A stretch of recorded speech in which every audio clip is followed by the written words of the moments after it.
Good afternoon, everybody. Mental illness crept up on me when I least expected it.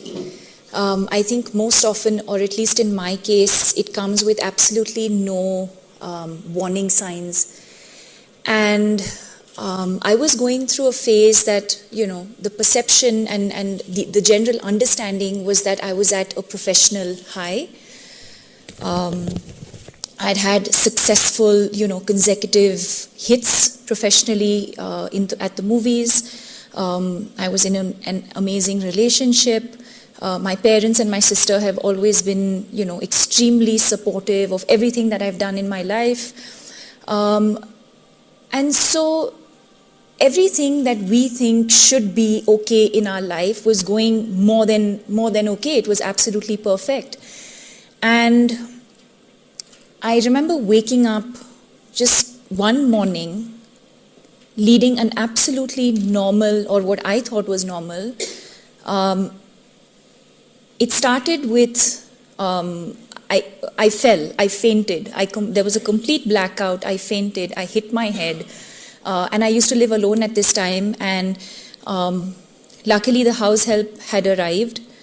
And she saw me lying on the floor and, sort of revived me. And then, I gained consciousness. I sort of slept through the day, got an appointment with a general practitioner, went and saw him. He said, oh, it's nothing. It's probably just exhaustion, or your BP just fluctuated.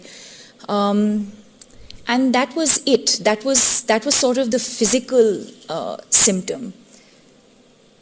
But what I was also experiencing was this sort of hollow, sort of empty, pittish feeling in my stomach. I would break into a sweat every now and then. I would just suddenly get into these sort of panic phases where I just felt like, I needed to just get out and, gasp for breath.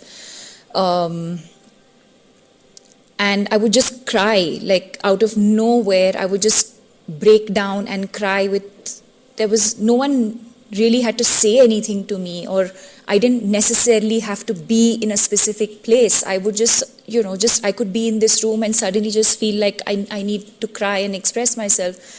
And then there were days when I just didn't want to get out from bed. I would just want to sleep and not wake up. Because to me, sleep felt like my escape, and I felt like I didn't have to deal with the reality of what I was experiencing. I didn't want to eat. I didn't want to interact with anybody. I didn't want to, I didn't want to go to work. I had lost, motivation with absolutely everything. And fortunately, my mother happened to be there a couple of months into this. My parents live in a different city, and they had come to visit. And I was sitting in their room, and they were packing up and ready to leave. And I had one of those moments where I was just watching her pack, and I suddenly I broke down. And she looked at me and she said, "What happened? Is everything okay?" And I said, yes, everything was okay, but clearly everything was not okay. And, she asked me the routine questions about, is it my relationship? Is it something at work? And I just kept saying no, and I didn't know what was that one thing. I couldn't point my finger at it. And she immediately looked at me and said, "Deepika, I think you need professional help." And that's when we called Anna Chandy, who, at the point was a family friend, but also a trained psychologist.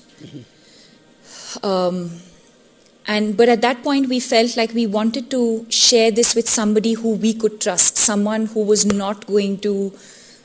We were concerned about what the media was going to say, and we didn't want to be seen outside a psychiatric clinic. So everything was hush hush. I remember calling up Anna. She was in the middle of a personal crisis. She was traveling, and I called her, and literally, she asked me 2 questions, and she said, "I'm flying down to see you right away. You need professional help. You need to see a psychiatrist." And immediately, I think literally that same evening or the next day, she was on a flight. She came to see me. We then, together went to another doctor who finally diagnosed it as clinical depression. And I remember having, after struggle for so many months of having to go about the motions of doing everything, going about my professional engagements, having to speak at events, having to perform scenes, having to engage with people, having to do all of those things, but actually not being present.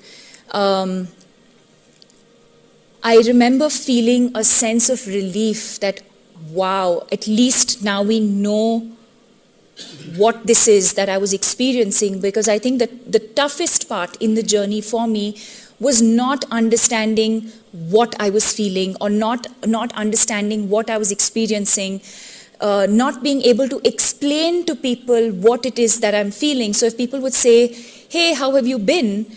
And I would have to lie and say, I've been great, I'm fine. When actually I was not feeling okay, because I didn't have the strength and I didn't have the words to explain to somebody what I was experiencing. And so just the diagnosis in itself to me felt like a massive relief. At least now we knew what this was.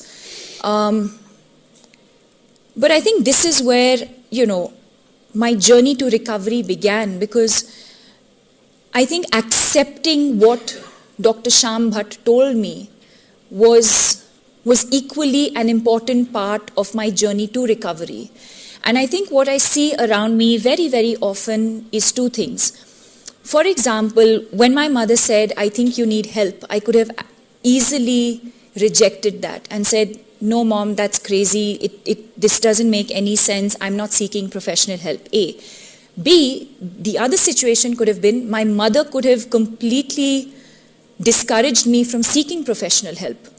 So I think the two things that we managed to achieve here as a family is, one, the fact that somebody close to me within my family recognized the signs and symptoms, one. Two, encouraged me to seek help. Three, that I was open to the idea of seeking help, and I accepted the fact that, okay, if our body is sort of susceptible to illness, so can the mind, and and I think that's when I understood the importance of the mind and the body. And understanding that in the same way that we take care of our physical health, it's equally important for us to take care of our emotional health, our mental health. And then, of course, that's how my journey to recovery began. It is during that time, I realized that there was a lot of stigma, there was a lot of hush-hush, there was a lot of not wanting to share with too many people what I was experiencing. And I think all of those experiences made me reflect on why we were behaving, including myself, why we were behaving a certain way. Why was I not telling somebody that, I'm not feeling okay emotionally? Why is it that I was seeking professional help privately? Why was I not confident enough to do this publicly and with people spotting me? That's okay. And it was all of those experiences that made me think and reflect and say, one second, I took a step back and I said, why have we gone about this way? And I think that's when I realized the stigma and the lack of awareness that's associated with mental health and mental illness. And that's what led me to come out publicly with my experience with anxiety and clinical depression, and subsequently setting up the Live, Love, Laugh Foundation, because through that process, I felt like, through an interview or through the press or through the foundation, if I was able to express the signs and symptoms that I experienced, and if there was even one person in this room who identified with those signs and symptoms and said, you know what, I'm going through the exact same thing, but I've not been able to put a finger on what it is that I'm going through, I wanted to make that journey that I had been through of the unknown, of not understanding what I was going through, I wanted to help somebody who's probably in that same situation, not understanding what they're going through, and probably help them understand their signs and symptoms. And that was sort of the intention of going public with the illness, and then also subsequently setting up the Live Love Love Foundation. Thank you. I mean, that is so moving.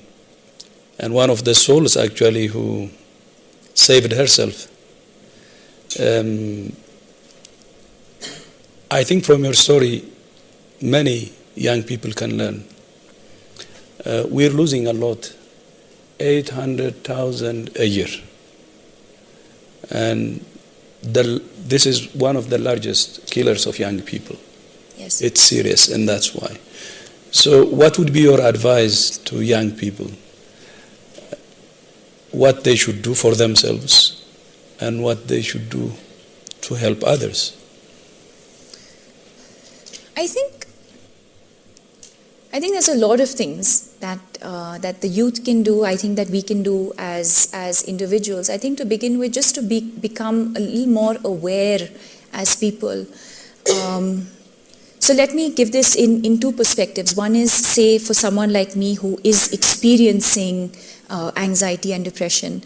I think if I feel certain signs and symptoms, whether it's restlessness, whether it's, not being able to sleep, sleeping too much or lack of sleep, whether it's irregular, your eating patterns, are you eating less or are you eating more?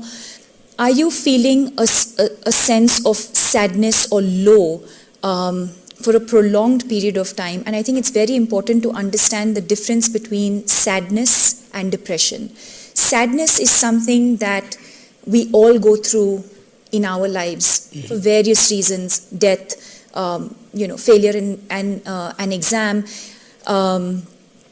heartbreak. I think sadness is transient. Depression is not transient. I think depression sort of lasts for a much longer period of time. And I think that's when you realize that, okay, this is where I need to share, this is where I need to express. So for someone who's experiencing that, I think it's important at that very moment to share with somebody that you're close to. It could be a friend, it could be a colleague, it could be a family member, it could be a sibling. But I think the first step really is to share with somebody around you how you're feeling. I think for people around, it's important to not just sort of dismiss it as attention seeking. It's important for us to feel empathy towards the person who's telling us something. I think we all have now a habit of asking each other how we're doing without really listening to whether we actually, if I ask you how you're doing, am I actually interested in how you're doing? And would you be vulnerable enough to share with me how you're doing? So I think all of those things, I think in the way that we engage with people on a daily basis, sharing with each other, understanding from each other, I think, and then of course seeking help. So it's important for caregivers to encourage those feeling certain signs and symptoms to seek professional help. There is a lot of stigma, especially in our country, especially in India, there is a lot of stigma with regards to seeking professional help. Parents do not want to take their children to counselors or to psychiatric treatment because they're concerned about what other family members will think. They're concerned about what society will think. And I think, I've come across situations where there are people experiencing mental illness who want to seek help, but somewhere the family is not willing to allow them to do that. And sometimes it's the other way around, where the parents want their children to seek professional help and the child is resistant to that. In my personal experience, I think acceptance of medication, I think for me, it was a combination. Again, I'm not someone who can, prescribe and say, yes, you should take medication, but I will say that in my personal experience, it was a combination of taking medication as well as lifestyle changes that have led to where I am today. But it is also a constant taking care of myself. It is an illness that can come back. So I have to take care of myself on a daily basis. The amount I sleep, what I eat, exercise, mindfulness, all of those things are things that I still have to do on a regular basis to ensure that I don't go back into that dark world and dark space again. Thank you. So together we hope to make a difference. Namaste. Namaste. Thank you.